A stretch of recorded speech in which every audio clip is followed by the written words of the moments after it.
ये निकाह जो है ना, ये हुजूर ने अपनी सुन्नत करार दिया है। बज़ाहिर हमारे यहाँ यही मशहूर है कि निकाह करना सुन्नत है, नो डाउट, सुन्नत ही इससे मशहूर है। अंबिया ने किया तो उम्मत करेगी तो वो सुन्नत तरीका हुआ।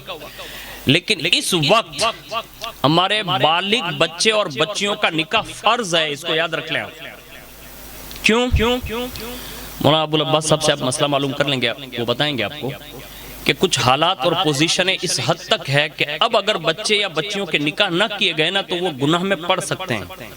और मैं तो पढ़ सकने की बात कर रहा हूँ, हालांकि कई बच्चे पढ़ चुके हैं जिसका हमें और आपको एहसास नहीं है। इसलिए हमारे लिए जरूरी है कि अब ये काम जो है ना माँ बाप को बहुत जल्दी करना चाहिए, और उसके जल्दी में कानून का लिहाज करेंगे हम।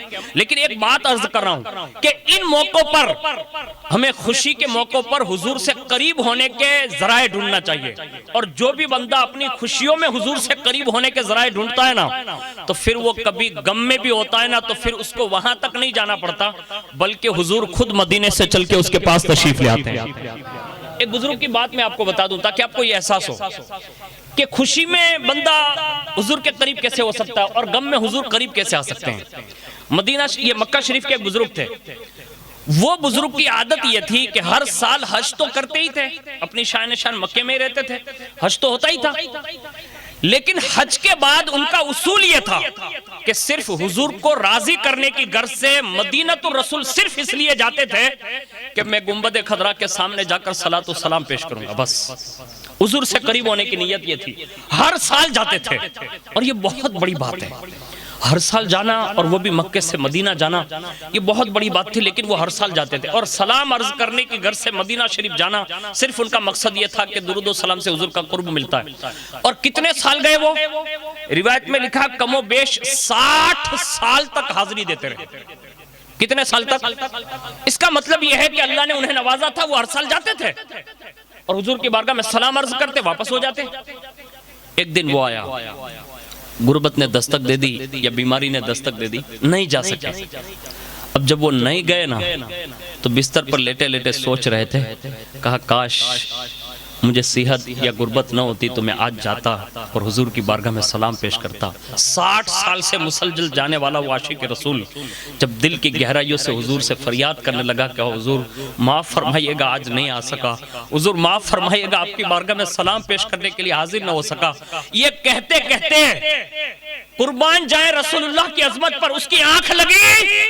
उसने ख्वाब में क्या देखा? उसके सिरहाने पर मोहम्मदुर रसूलुल्लाह जलवा फरमा, हुजूर आ गए। और हुजूर ने आकर उनकी पेशानी पर हाथ रखते हुए फरमाया, 60 साल से तुम आते थे ना? कहा हाँ। कहा सिर्फ मेरे कुर्ब और मुझे राजी करने के लिए? कहा हाँ। कहा आज तू नहीं आ सका ना तो आमीना का लाल तेरे घर आ गया है।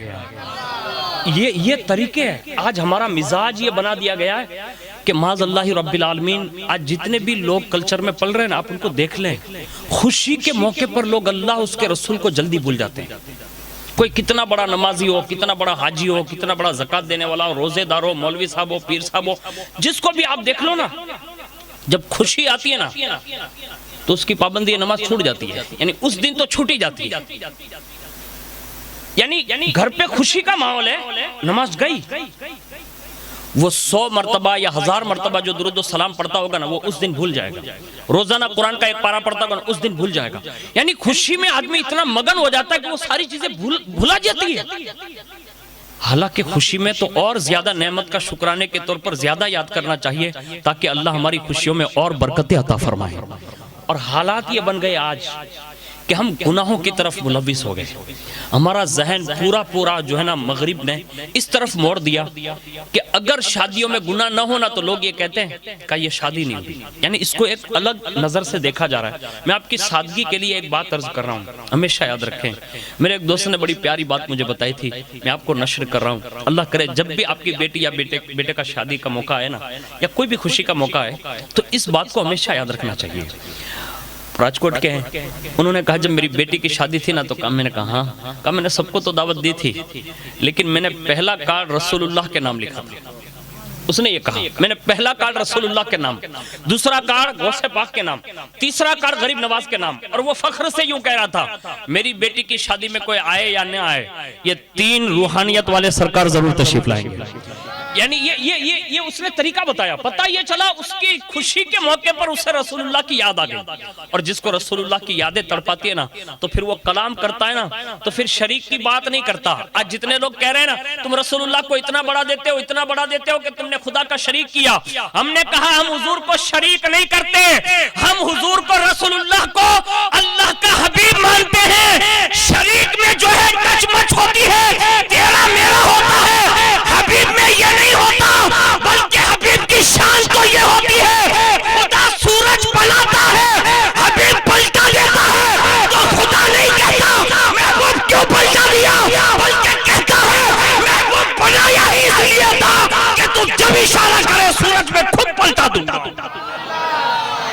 इसको हबीब कहते हैं। और इमाम इसी की बात कर रहे हैं। मैं तो मालिक ही कहूंगा कि हो मालिक के हबीब, यानी महबूब और मुहिब में नहीं मेरा तेरा।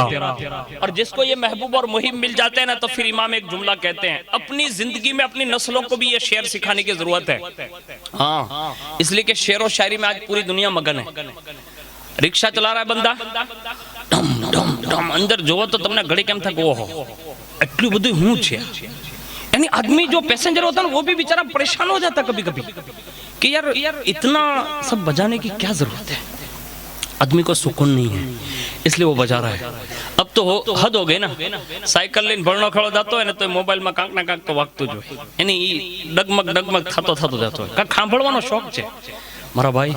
अगर सुनना ही है ना, तो हुजूर की नाते सुन, हुजूर की बातें सुन, सहाबा के वाकयात सुन, अहले बैते अतहार की बातें सुन।